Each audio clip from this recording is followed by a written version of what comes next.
To me, there is nothing more overrated than like wishing someone who has done you wrong well. Today's topic is indifference is the best revenge. Apathy is the best revenge. Wish them nothing. Obviously, success is the best revenge, but I'm all about trying to communicate ideas with new language, different interpretations, different points of view, because I think that sometimes our associations with success can be a little bit too superficial.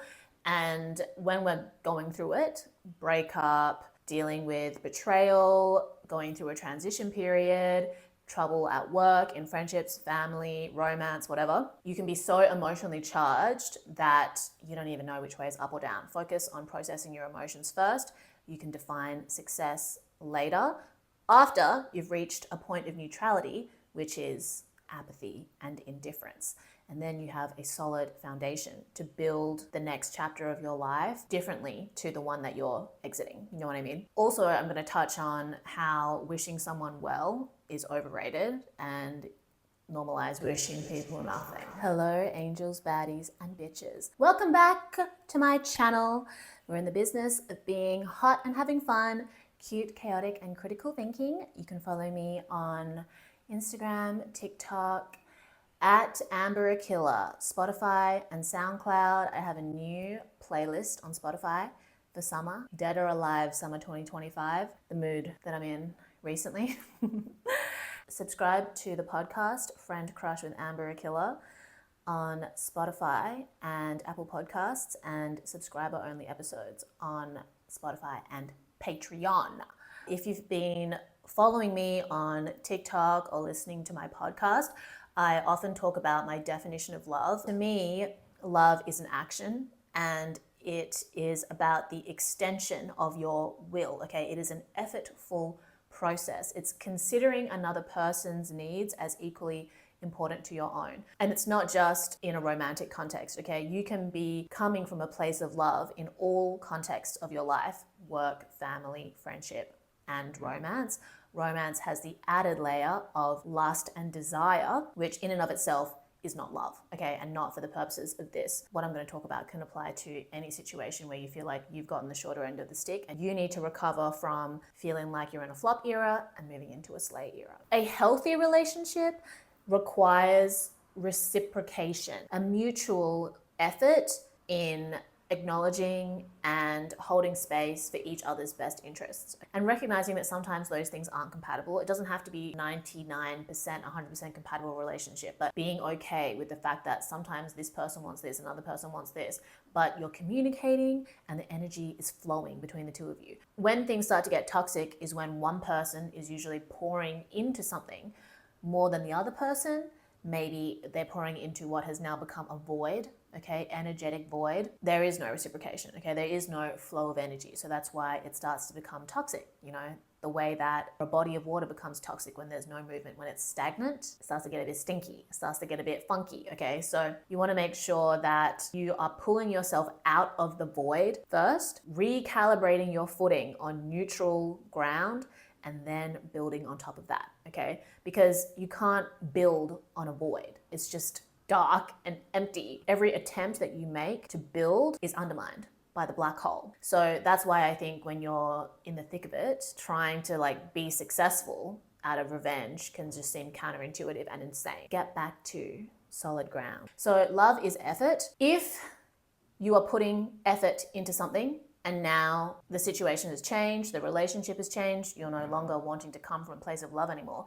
You don't have to come from a place of hatred, okay? The opposite of love is not hate, it is indifference. It's no longer putting in the effort, withdrawing your effort, okay? So you need to understand from which place are you coming from. What were your hopes and dreams and assumptions about this situation or this relationship, and how you wanted it to turn out, and how has the reality fallen short of that? And how can you develop an awareness of the gap between what you hoped for, what you invested in that was not in reality, and accepting and acknowledging reality for what it is? Because it's really easy to get caught up on what could have been, wanting to see something through. Like you've placed your hopes and dreams into this potential, into this fantasy. And if you were truly compatible and if you were really on the path to realizing this potential future together, you wouldn't be in this situation, okay? You wouldn't have to go through a breakup. You wouldn't have to quit your job. You wouldn't have to reconsider this friendship. You wouldn't have to go no contact, right? So look at reality for what it is. Understand what love is.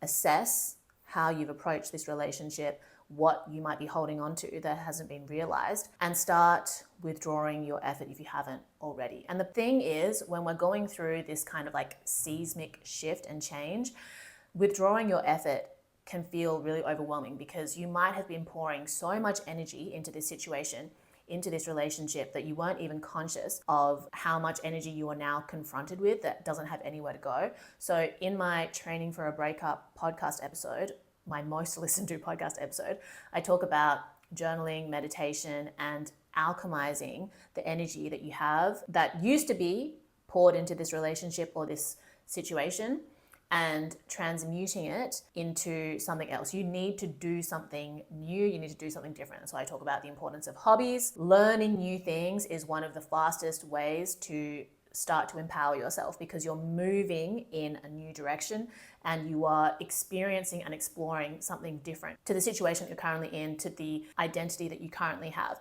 When you learn something new and when you develop a skill, when you commit to that, even if it's something like really random. Recently, I've been committed to learning how to blow my hair out. Let me know what you think. But I have learned a new skill and I'm a different bitch to who I was a week ago when I didn't know how to do that. And slowly over time, hopefully my skill will improve and so will my efficiency at blowing out my own hair. Learning new skills is a great way to empower yourself and a great way to alchemize energy that you're withdrawing from a situation that you're no longer compatible with and pouring it into something new. Because when you learn new things, your identity starts to change and you can separate who you are now from who you were when you were in your flop era, when you were in this breakup, when you were in a toxic relationship, in a toxic workplace, toxic friendship. Nature abhors a vacuum. Sometimes people try to white knuckle their way through a flop era by just like not dealing with how they're feeling or trying to ignore it, trying to repress it, trying to pretend it's not there. But the energy is still within you and it needs somewhere to go. If you aren't channeling it into something with intention, you are at risk of being manipulated or co-opted by another person. The pattern could repeat itself because you're still in denial about what's happening and how you're feeling and how much energy you were pouring into the situation. Another toxic person is going to come along and be like, oh, this person looks like ripe for exploitation. Stay woke. If you're not transmuting this energy, it could spiral into toxic coping mechanisms like stalking people on social media or living in a state of constant anxiety or talking to your friends about the same situation over and over again. Like you start trying to offload the energy into parts of your life that are okay because you don't have anywhere for it to go. So you're trying to get someone to like hold onto it for you, when in reality you need to recalibrate, let the dust settle, take stock of what's happening, practice gratitude, and then move with awareness and intention. Start small, okay? You don't have to do a crazy life overhaul. You just need to do something. Everything can look the same, but it can feel completely different. So that's why I think like visualizing where you feel that you are, darkness, or starting to see the light, or bathing underneath the sun, attaching a visual to how you're feeling can help when you don't really have the language to describe it with like adjectives. Oh, I feel sad. I recommend looking up the emotional wheel. I used to have this stuck in front of me when I was journaling and I'm thinking I need to print it out again. Putting words to how you feel, even if it's not in a way that objectively makes sense, as long as it makes sense to you and helps you to process how you're feeling, it's better than nothing. So the next thing is the importance of neutrality, because when you've been in a shitty situation, you don't need to jump from like a low place to a high frequency place. It's a journey. When the pendulum swings, it's got to swing back the other direction. It's like when you're exercising and you could just like pull weights like this or do push-ups like this, but you're not actually engaging the muscle. So no matter how many of these poor form exercises you do, you don't gain any muscle. You're not actually training yourself in the correct way. So you need to learn to work with the resistance. And when you lean into actually using your effort and controlling the movement, that's when you start to get stronger, okay? And that's how you move from a low vibrational place to a neutral place,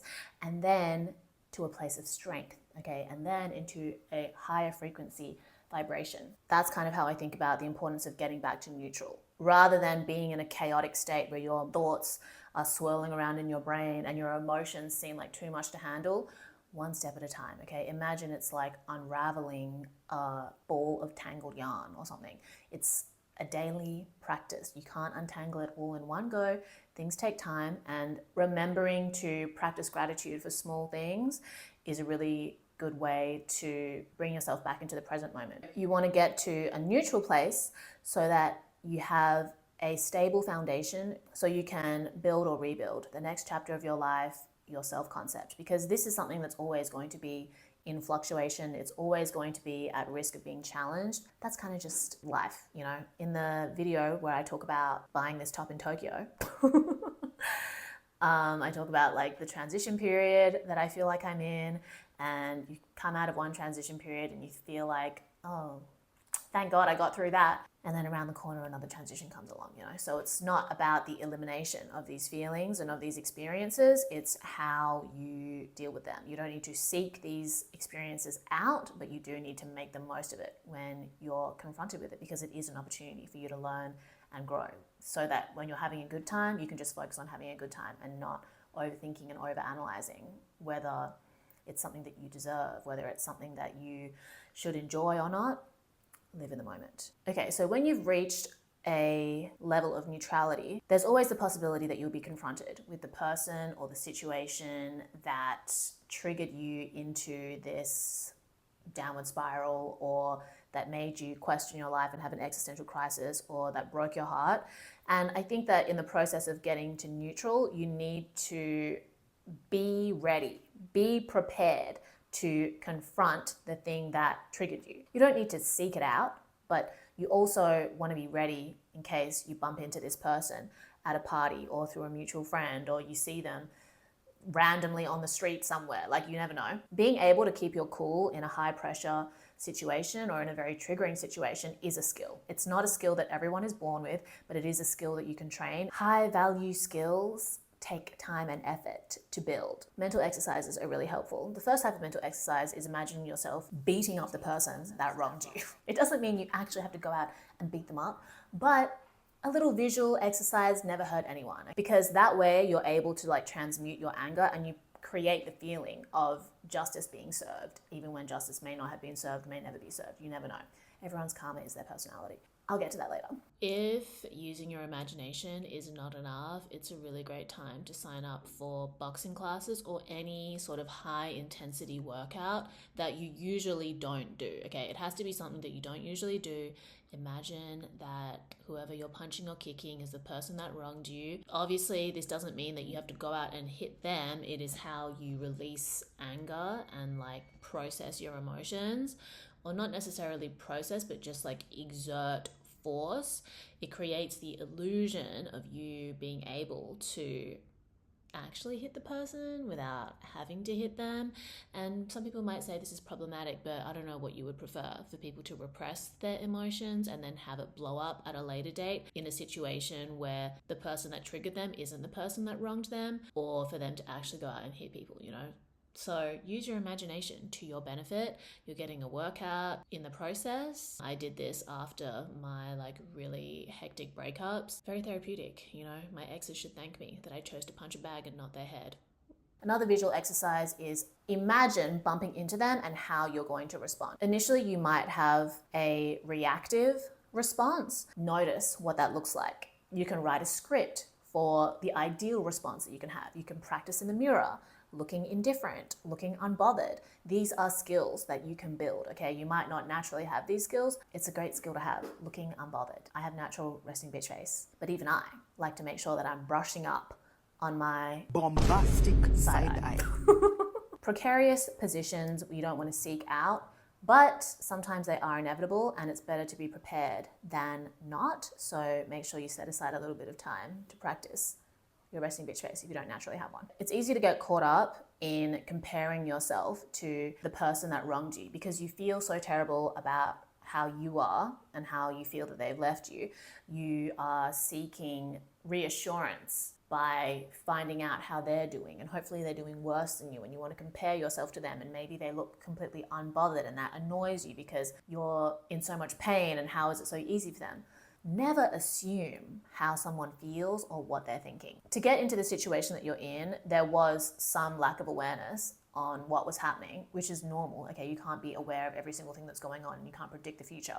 You were not even aware of like how you're doing. How can you be aware of how they're doing? Even if they tell you that they're doing well, you never really know. Even if you tell other people you're doing well, they'll never really know either.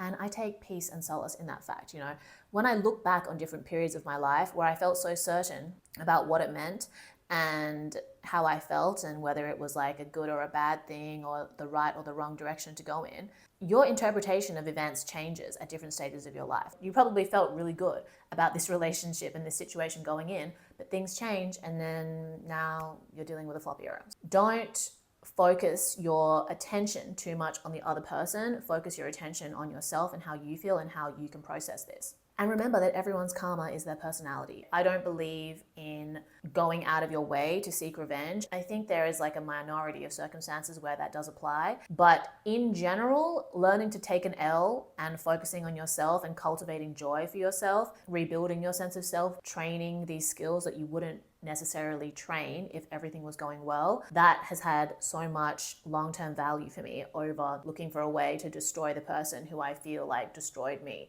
or looking for a way to get an ego boost out of watching the person who I felt I suffered the hands of suffer at my hands. You know, you want to break the cycle. My next video is about how kindness is never weakness. And this doesn't mean that you excuse or justify what someone did to you, or that you have to continue to be kind to someone or allow access to someone that's hurt you.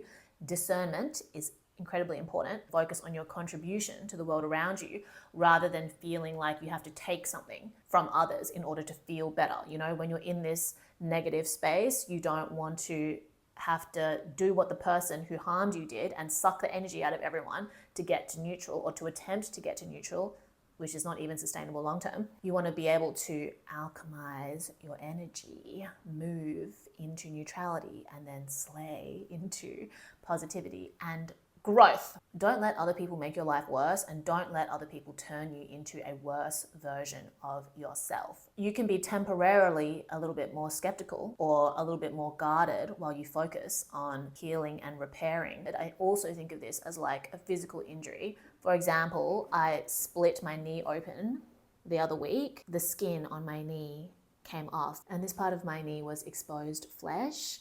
And at first I had to make sure that I was keeping it covered so that it could heal properly, keeping it dry, making sure that I was treating it. And then as time went on, I could let it air out more. I wasn't as precious with it because the skin was growing back, and now there's just a tiny little part of it that needs to grow back. And I don't have to be as cautious as I was when it was healing. That's sort of how you can protect yourself when you're going through it. You can be a little bit more guarded than usual.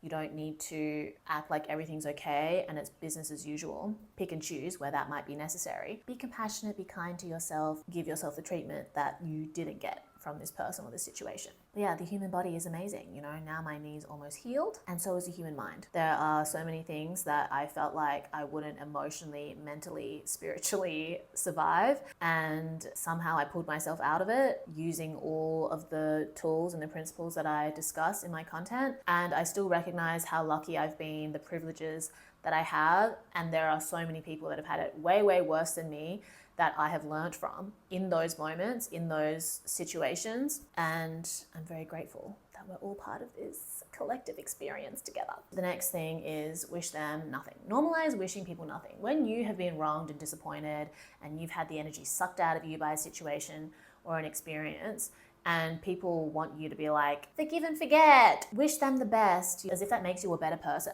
To me, there is nothing more overrated than like wishing someone who has done you wrong well.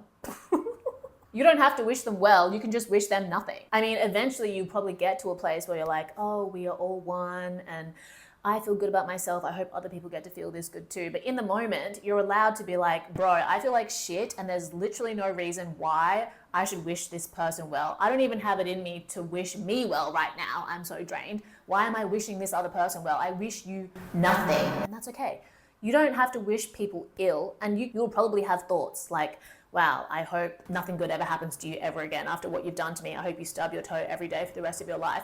And that's part of the process, but you don't want to emotionally invest in that kind of feeling or those kinds of thoughts, because you might start stubbing your toe every day, okay? Make sure that you're keeping yourself in check, and like any time and energy that you're spending wishing someone ill, you could be spending on wishing yourself better or doing better for yourself, doing better for those around you. So personally, I just think that's like a stop along the way to wishing them nothing, and eventually you'll just be like, you know what, I'm living my life, they're living theirs, isn't that nice?